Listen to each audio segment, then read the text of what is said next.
Hi everyone, MJ Mack here, and as I start preparing for book 5, I thought I would take a little time to tell you how I create characters.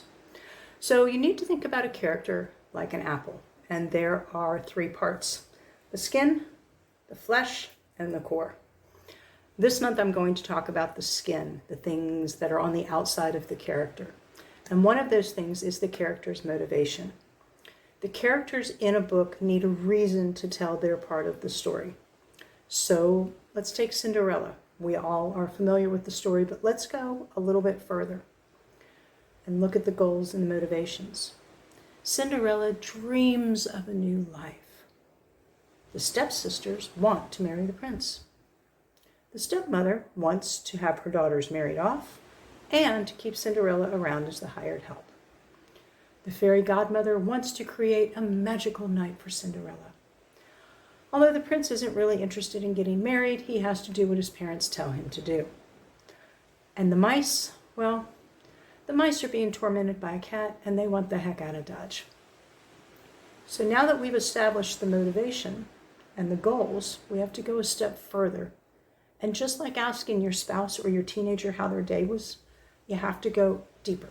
You have to ask the who, what, when, where, why, and how far. What kind of life does Cinderella want? Is she thinking housefrau, rock star, author, nun, fireman? What will happen if one of the stepsisters marries the prince? Because only one can marry him. So what's the fallout going to be for the other? How far will the stepmother go to conceal Cinderella's identity? And why didn't she get in trouble for locking her away? What does this fairy godmother get out of helping Cinderella? Is it altruistic, or is there some other reason?